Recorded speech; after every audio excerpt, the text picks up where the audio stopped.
So we're going to get started, and if you take a look in the Chumash on page 503, we're in Parashat Tetzaveh, and we're just going to jump right in here. Verse 20, you shall further instruct the Israelites to bring you clear oil of beaten olives for lighting, for kindling lamps regularly. Aaron and his sons shall set them up in the tent of meeting, outside the curtain which is over the ark of the pact, to burn from evening to morning before the Lord. It shall be a dew from the Israelites for all time throughout the ages. So we are still in the instructions for the establishment of some sort of ritual center, although it's worth noting here that the name of this location appears to have changed a little bit. We had been talking about the Mishkan, the Tabernacle. God refers to it as a mikdash, a holy place. And now we see it called the Ohel Moed, the tent of meeting. In our tradition, these get conflated into more or less the same thing, and all of them thought to be a reference to the sort of portable structure that our ancestors lived with for a while until they settled down, until they conquered Jerusalem, until they made God a permanent dwelling place, the Beit HaMikdash, the temple in Jerusalem. Scholars don't see it quite so neat. Scholars don't see quite so earnest a division between the earlier portable sanctuary, the portable temple, and we all just one day agreed that we're gonna move it to Jerusalem, and everything's gonna be fine, everything's gonna be great. So scholars look at these sort of texts, these sort of layers, and they say, okay, why is it called the Ohel Moed here? Why is it called the Mishkan elsewhere? What can we learn about the different voices that might have contributed to this conversation, and what are they saying about the nature of God, about the nature of worship? There's some interesting theories. We don't have time to get into them. This isn't really the time or place, but there's some interesting theories about whether it's actually even fair to say that this is a precursor to a fixed established temple. There's evidence from the book of Jeremiah that there were people who sort of built themselves a ritualized nomadic existence. Even after they had settled down, they still continued to act as though they were wanderers. They continued to act as though they were nomads. And there's no more socially conservative place than the sacrificial temple system of the ancient world. So it wouldn't be a surprise to see people who said this is not temporary. This is meant to be forever. This is meant to be permanent. Now, the reason I bring this up here is that it is worth noting, for the first time in a while, we have a very clear reference to agriculture. We have a very clear reference to something that you need to farm. You need to farm in order to get olives. I don't know if you're aware of this, but a wild olive tree produces a fruit that is incredibly different from the domesticated olive tree. Most of the time, when farmers in the ancient world, when they were planting an olive tree, they wouldn't plant the domesticated seeds, because the domesticated seeds produced a very poor tree. So they would plant the wild olive tree, the wild seeds. They would let a wild olive grow, and then they would graft onto it the domesticated branches from one of their other olive trees. This is pretty labor intense. This presupposes that you more or less live in the same place all the time, that you live in the same place for the period of many years. You're able to put in the work, able to put in the labor to do something like this. And this assumes a high amount of agriculture. Now, previously, other parts of the instruction about the building of the tabernacle have assumed agriculture. You need agriculture to make certain dyes. You at least need to be fixed in place to make certain dyes. You can't, wander in the desert and do so many of these things. Copper mining, for instance, requires you to stay where the copper is, to mine in the copper. But presumably some of that could have been traded. But here we're being told that this is a due from the Israelites for all time. And presumably that means that some number of them are owners of olive oil groves. All right, any thoughts about that? Questions, concerns, clarifications?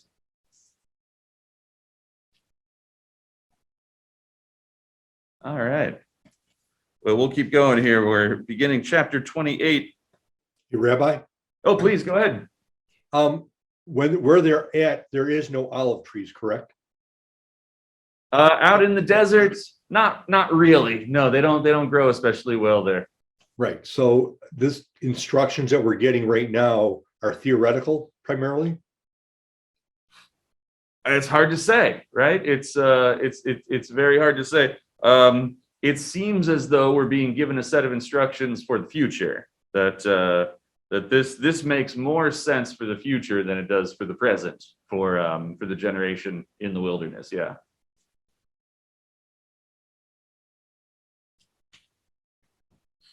All right, so chapter 28. You shall bring forward your brother Aaron with his sons from among the Israelites to serve me as priests. Aaron, Nadab, Avihu, Eleazar, Itamar, the sons of Aaron.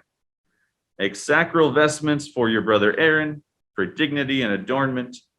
Next you shall instruct all who are skillful, whom I have endowed with the gift of skill, to make Aaron's vestments for consecrating him to serve me as priest.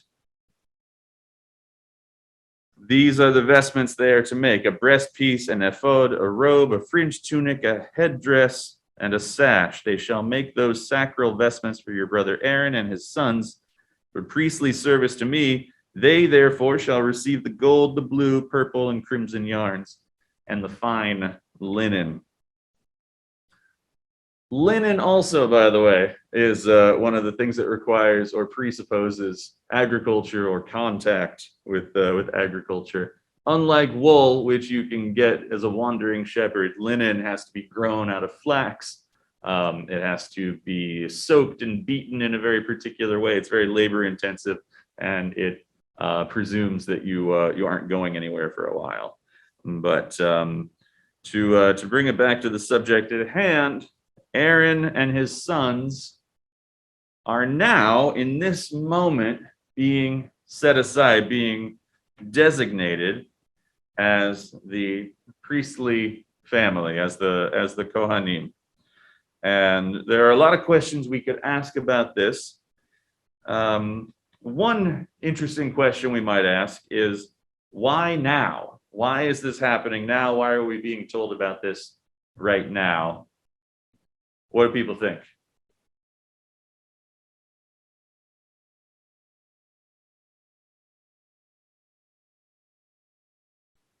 All right, let me rephrase it. We're being told that Aaron and his sons will be the priests, and then we're not given any instruction about what that means for them. We're not told, here, Aaron, is how you will offer the daily sacrifice. Here is how you will offer the holiday sacrifices. Here's what you'll do on Yom Kippur. We're going to get all those things. We don't get them here. Here, we get clothes. Aaron, you're going to make some clothes. They're going to make some clothing for you. They're going to make some clothing for Aaron and his sons. And here's the materials that you'll make it out of. So what do you think the connection is? Well, isn't he the only one that's going to be wearing these clothes? These particular kind of clothes? He is going to be the only one wearing them. Yes, yes. But if I were Aaron and I heard this, I'd say, okay, why are you so obsessed about my clothing? Like, what am I supposed to do? Am I just supposed to put this on and stand here? Presumably not. Aaron's lacking quite a bit of instruction here. Can I ask a question? Oh, please. So I'm thinking historically, what's the model that the Israelites have for leadership before Moses? I mean, what did Pharaoh have? He dressed up pretty fancy, and he had a palace and located in one or more places. I mean, that's what they know about leadership. Yes. Oh, absolutely. Absolutely. Yes. Yes. And a lot of this is very explicitly modeled after Egyptian patterns. And our tradition teaches that, and also Egyptologists who don't really care what it says in the Talmud, but they are very interested in reconstructing we have a lot of great information about ancient Egypt. And they have found all sorts of things can be found in Egypt.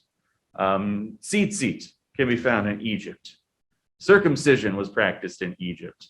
The dimensions of the Mishkan are identical to the dimensions of Ramesses' camp when he was signing the Treaty of Kadesh with the Hittites after the sort of I should say the First World War, because that means something different, but this is the first really big war between the Egyptians and the Hittites. And it is fought in what today we would call the land of Israel, at the site of Megiddo. And this is the first time ever that two countries sign a peace treaty. No one had ever done that before. And at their peace treaty, they basically say, you know, I'll stay there and you stay here, and we're going to divide up the world, and we're not going to go to war with each other anymore. It was a revolution in human thought. And Ramesses was staying in a sort of camp that was just for him, and he was in the middle. He was the Kodesh Kodeshim. He was the Holy of Holies. Only he was allowed in there. Only he could go in the innermost part of his special sacred camp. And we take that exact formula and we turn it into our side of the worship of God. The parallel between God and Pharaoh, and the way that we sort of use the forms of Egypt to mock Pharaoh is very striking, and it's not really evident in the text itself, but if you look at what's coming out of archaeology, there's very interesting stuff here. I was going to say, Rabbi, that it's not the mocking Egypt's a nice insight. There's also in ancient times, there was sort of the belief that if you had the crown, you were in charge. If you had the scepter, you were in charge. And there was a real physicality to actually having things. So that notion carries over in the sense that to have the office is to have the accoutrements of the office. If you didn't have the accoutrements, you didn't have the office. Right. You didn't have the power. It was like, so I've got the crown. If I could snatch the crown off the king's head, I become the king. Mm-hmm. Yeah, So, absolutely. So also, Jonathan's right. I mean, I'm thinking of the phrase "clothes make the man." You know, I know that's Mark Twain, but it's got origins going back farther. But we don't even know what a priest is, and we're talking about its clothes. Right. We're snatching a garment to put the crown on the head, and Jonathan's right. It's the symbolic thing comes first in the other people. We do that maybe a little less now. I don't know if we stopped doing it, but maybe a little less. So maybe we'd want to know what it was before we knew how to dress it. But I think for the time it might be that. And I don't know about mocking the Egyptians as much as, you know, people were used to that was how power was shown with special outfits and so on. And while we're turning it on its head because it's not the Pharaoh, it's still gotcha, recognize the format. So I thought Jonathan's point was on target. Otherwise, it really seems out of place. Sure. Thank you, David. Yeah, I'm gonna just add to what you said that you're 100% right when I say that they mimic the forms as a way to mock them, as a way to sort of disrupt. That's based on a premise. If you read like Nahum Sarna's books about Genesis and Exodus, he points to the parallels between between the Genesis, between the creation story and the Babylonian creation stories. There are a huge amount of parallels. And the Exodus was clearly written by someone who was very familiar with Egyptian culture, because there are a huge number of parallels. And many scholars point to these parallels as a form of mockery, as a form of supremacy, as a way of saying, we're going to take the familiar form and we're going to subvert it in the cause of radical monotheism. So we're going to take the story of the creation of the world, in which Marduk struggles against Tiamat, except now it's not a struggle. Now God just simply says things and they happen. That's a way of reading it, to say that we're subverting the form. I think there is another way of reading it that says that form is the only thing we know. That is, we are deeply, in every generation, in every place and time, we are influenced by the cultures around us. And when you're going to build a temple, of course you build a temple like your neighbors have their temples. Like, why wouldn't you do that? Why wouldn't you be inspired by your neighbors to some degree? You're not just gonna make something up out of the blue. So which of those is accurate, or maybe it's some combination of the two, is hard to say. I think for a rabbi, it probably feels a little safer, it feels a little better to go with the Sarna thesis. This is about subtle mockery of polytheistic forms. Yeah. But it might not be. It definitely might not be. Yeah, and that's, by the way, true even today. I mean, if you look at synagogues as you drive by, their physical plant looks very similar to our neighboring churches. Oh, sure. Oh, absolutely. Big lots and absolutely parking lots. I mean, definitely.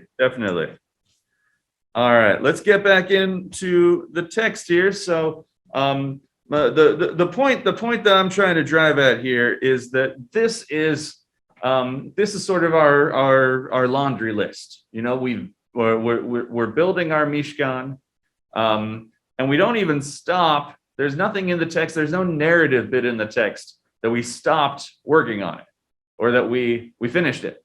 We haven't finished it. We haven't even started yet. God is continuing to talk, and so we've gotten all the blueprints for the Mishkan, for the Tabernacle. We're given instruction about lighting oil there and having light. And now, without interruption, we're being given the instructions for the creation of the priestly garments. So this is all part of our laundry list, or our shopping list. We need to build these things. We need to make these things. And that's why we flow from the Mishkan into the priestly garments without any conversation about what is a priest. What are they supposed to do? How do you become one? Is there going to be some ceremony? Is there going to be some ritual? We're going to see that there is. But that's not important right now, because what's important right now is not that Aaron has anything to do. Aaron doesn't have anything to do here other than get measured for a suit. Aaron is not the one working here. The craftsmen are the ones working here. They're working on the tabernacle, and they're working on the priestly clothing. So on verse 6 here, they shall make an ephod of gold, of blue, crimson, purple and crimson yarns, of fine and twisted linen worked into designs. It shall have 2 shoulder pieces attached. They shall be at its 2 ends. And the decorated band that is upon it shall be made like it, of one piece with it, of gold, blue, purple, crimson yarns, and of fine twisted linen. Then take 2 lazuli stones and engrave on them the names of the sons of Israel, 6 of their names on one stone, and the names of the remaining 6 on the other stone, in the order of their birth. On the 2 stones you shall make seal engravings, the work of a lapidary, of the names of the sons of Israel. Having bordered them with frames of gold, attach the 2 stones to the shoulder pieces of the ephod, as stones for the remembrance of the Israelite people, whose names Aaron shall carry upon his 2 shoulder pieces for remembrance before the Lord. So this is a very detailed instruction about the creation of an ephod. But the one thing it doesn't say is what is an ephod. So it's being left untranslated here, as it is generally spoken of. It's hard to say what the ephod is. In this context, there's no way to understand it as anything other than a physical object. It is a garment of some sort, either something you wear or something that you carry in some manner. But it appears to go over, so it goes over the shoulders. And what is its exact purpose? Hard to say. Other places in the Torah, this word comes up as an object that has magical powers, an object that has mystical power. It is connected in some way to prophecy. It is connected in some way to understanding the will of God. But we don't exactly know what it is. We're not 100% sure. And by the way, the word isn't always connected to the worship of God. Sometimes the ephod is used in the worship of other gods as well. So this is, like I say, it's a little unclear, and that's why it is being left untranslated here. All right. So as you can see, it's made of linen with enormously elaborate pieces to it. Threads of gold, of the techelet and argamon, which has to be made. It's a very labor-intensive process to make these dyes. These are the most expensive dyes in the ancient world. Crimson is quite pricey too. With dyes, especially with ancient dyes, there are really 2 things to think about. One is that there are only so many colors that you can make before the invention of modern chemistry. There are only so many colors that are going to be available, and some are going to be more expensive than others. And there are also only so many dyes that will hold true. There are only so many ways you can dye wool or linen that aren't going to bleed. You say, oh, so purple. I mean, I could make some purple dye. I could go to my backyard and grab some blackberries and smash them up, stick my seed in there, and then we'd have some purple dye. But it's not going to last very long. It's not going to be very true. The moment I wash it, it's gonna come right out, or it's mostly going to come right out. It's going to stain the other areas, the other parts of my garment. But these dyes hold true. These dyes are very reliable, and that's what makes them so valuable. You can actually take. Now I'm talking about the modern techelet, the techelet that has been, theoretically, you're supposedly rediscovered by a set of Israeli rabbis who you may have noticed. That is what I wear, actually. I like it. I like it personally. I'm not saying anyone else should do it, but I like it. And the instructions that I got for their care said that you can go ahead and wash the talit, wash it with soap. You can even bleach it. That techelet is such a true dye that even bleach won't damage it or remove it from the tzitzit. And my talit got a little gross after after many years of daily use, and I actually did this. I was nervous about it. I was nervous to put it in bleach, but they were right. They were right. It was no problem at all. All right, so we talked about this a little bit last week. If you look at verse 9, Lakachta et shte avnei shoham. So take 2 of this stone, the shoham stone, which they have translated here as lapis lazuli, and I am convinced that it's actually onyx, that this is a black stone, but regardless, it's a stone of some sort. I was just listening to an interview with the chief rabbi of the town of Shoham. It's a little village in modern Israel. It's in a part of the country where all of the towns are named after the different stones from the Torah. And we're supposed to take these 2 and engrave on them the names of the sons of Israel. 6 of their names on one stone, 6 on the other, in the order of their birth. Now, this is not the same as the breastplate.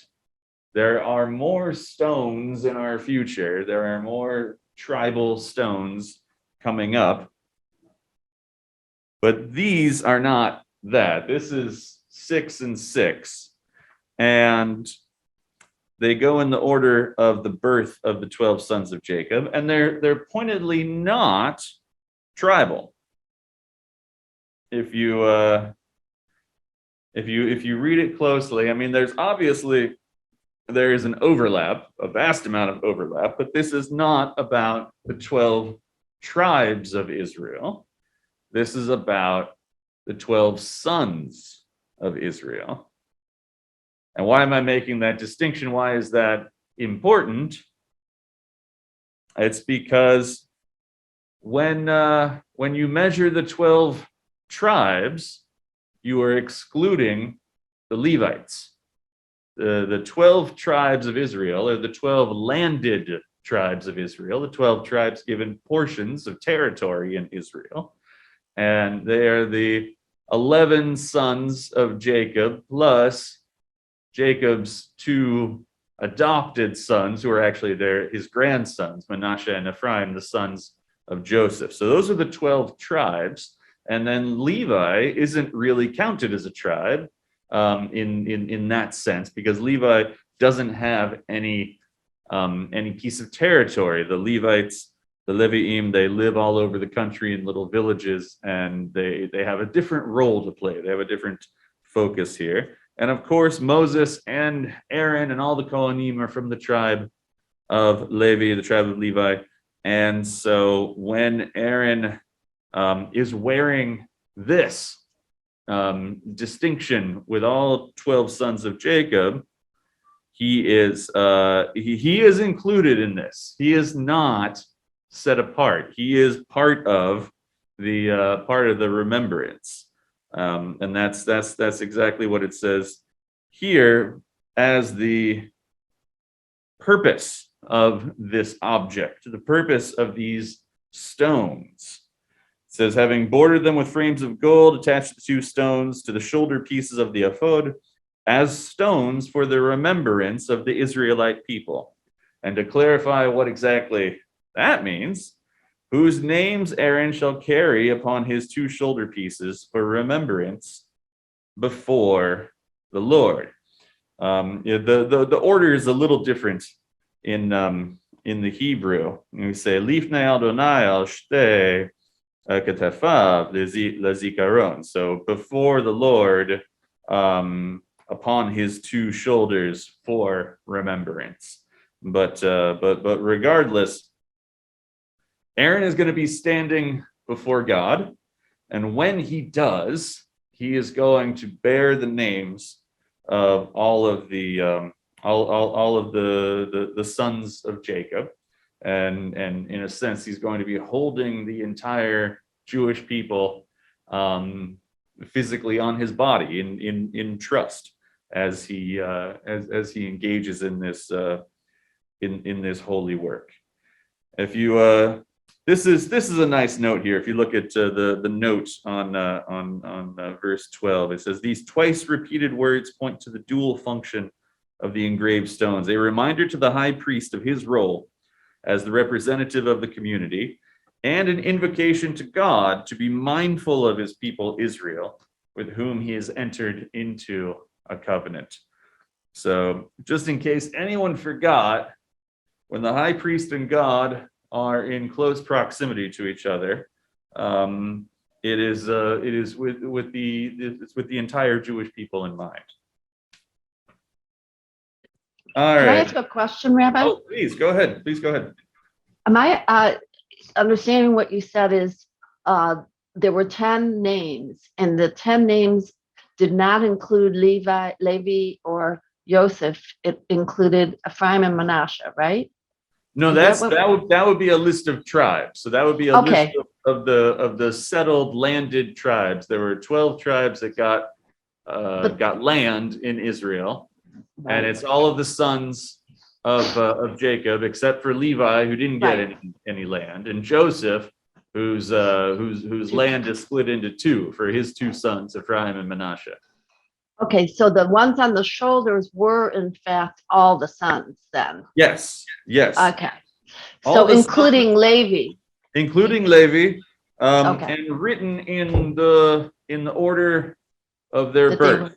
So seemingly making no distinction about The concubines. whose mother they were, who their mother was, and that Okay. sort of thing. And yeah, it's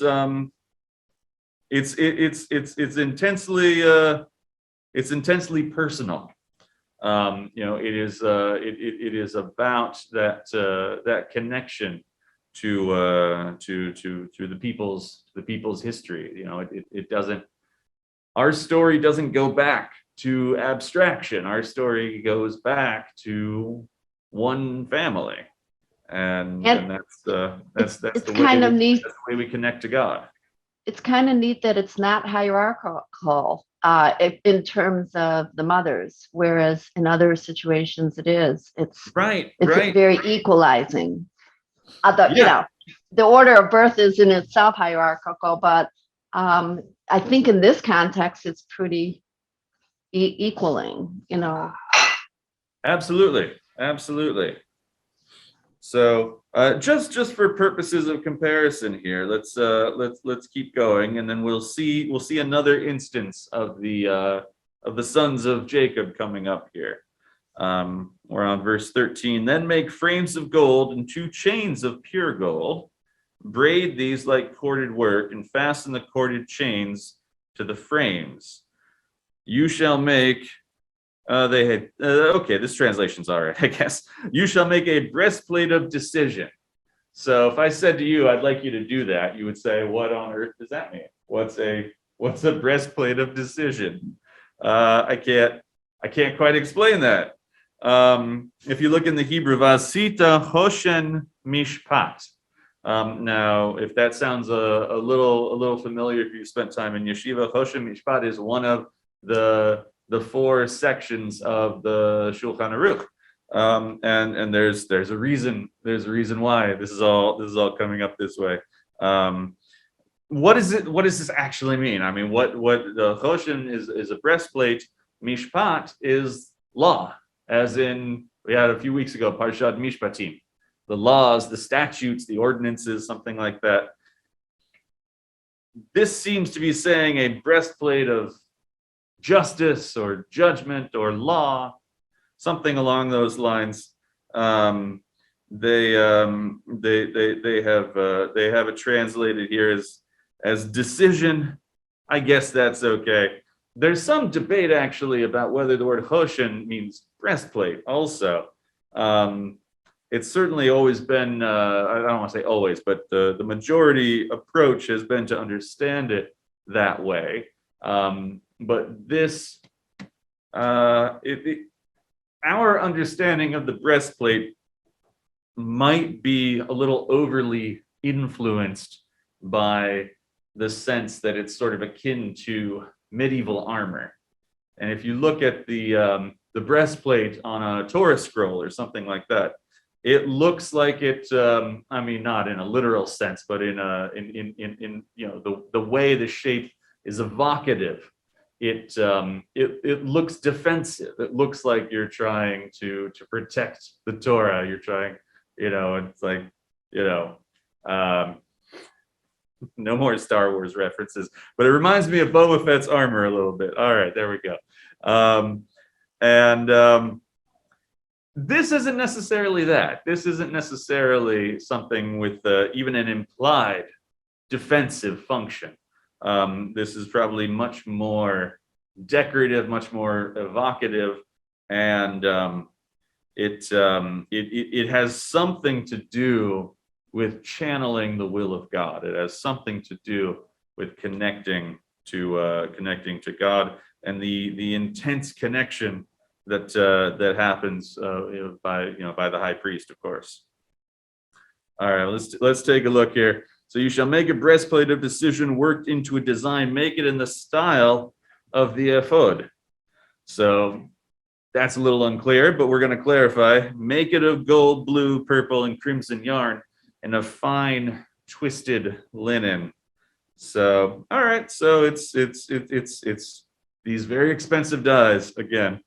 It shall be square and doubled, a span in length and a span in width. Set in it mounted stones in 4 rows of stones. The first row shall be a row of carnelian, chrysolite, and emerald. The second row, turquoise, sapphire, and amethyst. Third row, a jacinth, agate, and crystal. And the fourth row, a beryl, lapis lazuli, and a jasper. Now, all of those English translations are our best guesses, and this is as these traditions have come down to us, and there are multiple opinions. Now, I mean, you might imagine, jasper just doesn't come up much in the Torah. We don't have a lot of occasion to talk about this particular semi-precious stone, and so when you open up the Torah and you see, oh, okay, so I'm supposed to make something here, and I don't know what this word means. Like here, I'll give you an example. In verse 20, Batur HaRevi'i, so the 4th row. That part's no problem. Tarshish. What is that? What is a Tarshish? It's a city. What? It's a city. It's a city or a boat. Right? That's the kind of boat that Jonah gets on, the Tarshish. Is he on his way to Tarshish? Maybe. It's unclear. It's a city in Syria. It says he's going to Tarshish. In English, yes. Right. In Hebrew, too. No, it doesn't. It says he gets on a Tarshish boat. You're talking about Jonah, right? Yeah, Jonah. Jonah's leaving the country to escape because God is considered territorial at the time, to escape God's presence. Because he won't be at sea. There's a different God at sea than there is on land. No, I understand the premise. Yeah, but I'm saying that if I tell you I get on a Boeing plane, that doesn't mean I'm going to a town called Boeing.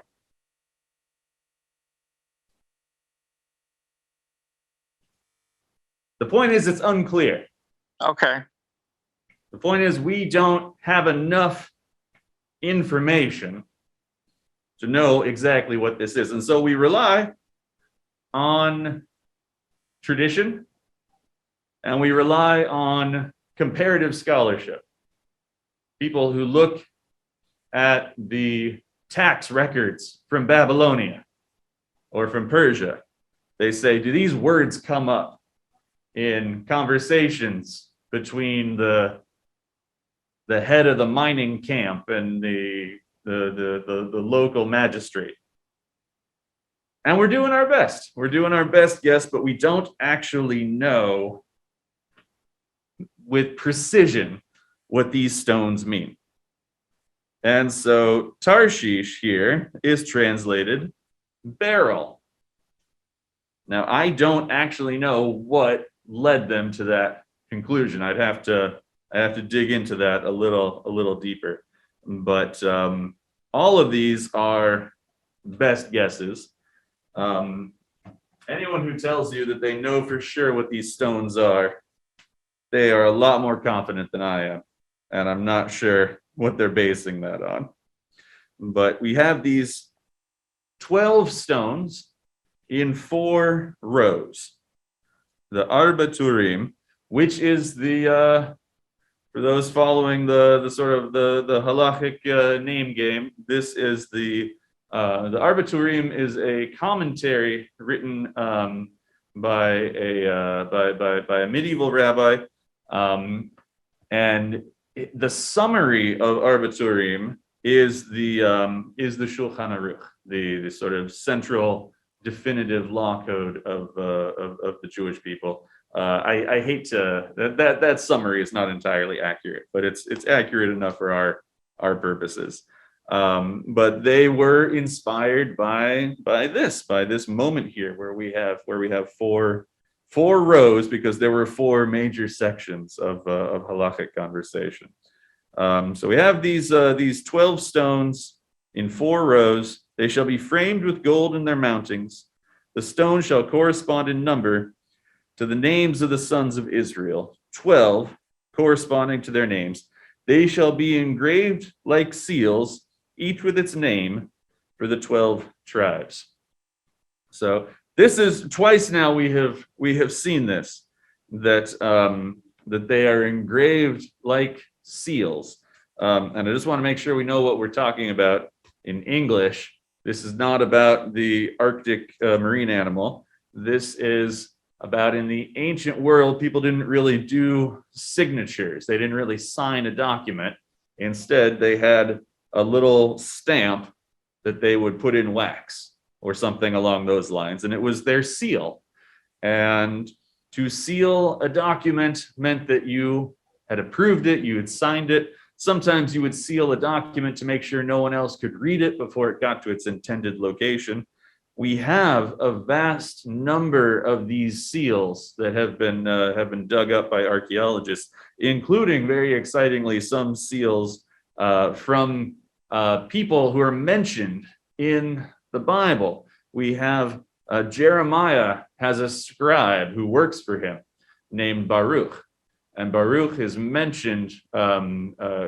He comes off quite well, actually, in the book of Jeremiah. He is Jeremiah's loyal scribe, and it seems likely that Jeremiah wrote very little of the book of Jeremiah, that it was Baruch who was writing it all down. He was writing down what Jeremiah said, obviously, so he's not just making it up. But Jeremiah wasn't involved really in the composition of his own book of prophecy. It was Baruch. Anyway, we found Baruch's seal.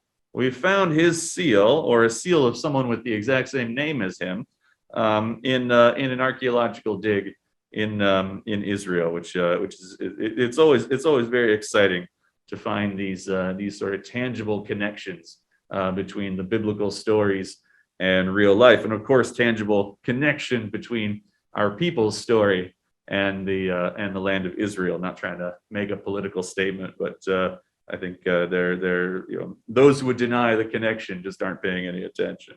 But this was the way you would finalize a document. This is the way you would say, this is done. This is it's set. It is sealed, and this becomes the metaphor that we use at Yom Kippur, of course, when we have a time of judgment. We have a time when our fate is being decided, or at least that's the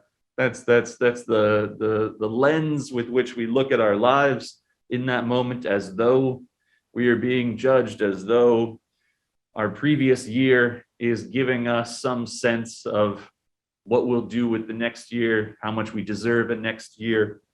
And the language used in the Machzor is that the judgments are made, they're written on Rosh Hashanah, and they are sealed on Yom Kippur. And this same word chotam is used there as is used right here. I'll say one more thing on the subject of seals. So chotam is the seal, chatima is the sort of act of sealing. And when I speak of a chatima in sort of modern rabbinic-ish Hebrew, what I'm referring to is when you have a long blessing, like the brachot in the Amidah. There are 19 blessings in the Amidah, and they can get rather lengthy sometimes, and they will end with Baruch atah Adonai something something something, and that ending with Baruch atah Adonai is called a chatima. It is the seal. You are sort of putting your stamp on the blessing at the end. So these are being engraved like a seal. Both the breastplate and the shoulder stones on the ephod, it is mentioned that they are engraved like a seal. I think there's a small reading you can do with that, and there's maybe a bigger reading. The small reading is that, having a stone, having something with your name on it, that was a seal. That was a stamp. I mean, that was, when you say do it like that, you're basically saying write a name on a stone. But it's possible that this is about the what would happen with a seal. I mean, what would happen with a seal? Why would you seal a document? Well, you're essentially putting your signature on it in modern terms. You are conveying some aspect of self. You are making, you sign a contract and then, you're bound by it, or you sign an agreement with an attorney who now has the power to represent you. And in some way, that is what Aaron is doing here. Aaron receives the seal of the 12 tribes, the 12 sons of Jacob, because Aaron is the one who is legally authorized to speak on their behalf, to pray on their behalf. And so this is about contract sounds so clinical, but this is about having this sort of arrangement with God, where Aaron and the high priest in general is not only a representative of God to the people, but is a representative of the people to God, and stands in front of God on behalf of the people and to represent the people and to represent their interests. All right, any thoughts about that? Any thoughts about anything we've talked about today?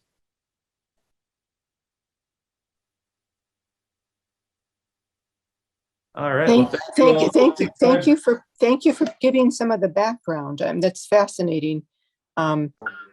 It really is putting it together. There's so many aspects to understanding Torah, understanding the Tanakh, and all viewpoints are so amazing, and you learn something. Just amazing. So thank you. Well, thank you. I really appreciate that. Thank you. Rabbi, Kind of you. I wish we had gotten far enough, but I find it fascinating just a little further along when they're talking about the function of the Urim and Turim. It's amazing how Nachmanides in the Mikra Gedolot slams, literally says Ibn Ezra is total nonsense. This is a very hot flashpoint, apparently, in what exactly this thing did, and how it comes close to that fire of idolatry, and it got really passionate in their argument here. And I think I don't know if there's a way to get that into discussion maybe at some other point during the week, but I find it absolutely fascinating. Maybe they had to appeal to the crowd. It's always fun when the rabbis are fighting. No, Wendy, what I'm referring to is like two of our greatest medieval commentators. They're probably writing in slightly different times, so they're not actually in conversation. But in this book, it's like he's literally saying what Ibn Ezra just said is total foolishness. He used the Right, word right, stuyot or whatever. right. And it was, this is a pretty, the same, we had this discussion last week when we were talking about the picturization of the throne and, wow, is this Judaism? It seems so strange and foreign. And this is right up there with it.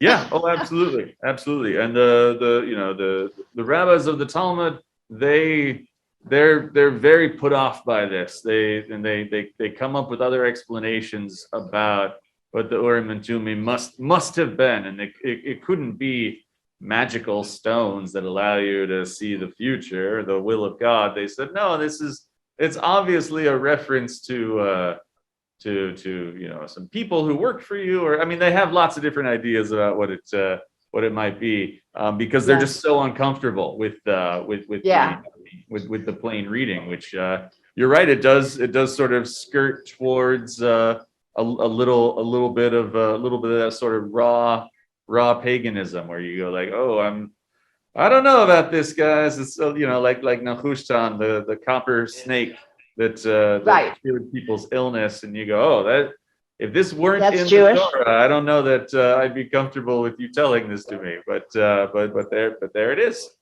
Yeah. So we have to deal with it. The pressures, though, the same pressures that were there at the golden calf, the same thinking, the same human uncertainty, and how do people cope with uncertainty. There's, again, that comfort in some of the prior observances and rituals, and also the buy-in, to have people buy in. And also, does it have anything to do with then the transition from, like you said, there were the old way, the people that wanted to do the Mishkan, and that it was supposed to be a permanent kind of way of structuring, not necessarily that there was going to be this temple, but the two different aspects of what happens when people become agriculturalists and when they settle, and as civilization goes on, you have the transition between the old guard and the new guard. So did this particular portion of Torah reflect the time, and also then the writers of it? Was it then the people that were jockeying for more of the priestly, that it was going towards the priestly aspect and differentiating between the people and becoming more the authority, the ritual authority, versus the more perhaps more the traditional, the ancient ways, the new ways and the ancient ways. Absolutely. Yeah. And it's worth remembering. I kind of have two loves here. If we had a time machine and we went back to biblical Israel, we would be very confused and we would be very out of place. And we wouldn't recognize what they were doing, when we wouldn't recognize it as Judaism. And that's just a fact. That's just a historical fact. I love what our rabbis and all the generations have done with this text. But I also love sort of delving into it at its earliest layers also. And those are two very different tasks. Those are two very different things to do. I love them both. I really find a lot of meaning in both of those things. This is a great example of the way that it feels very foreign to our sensibilities.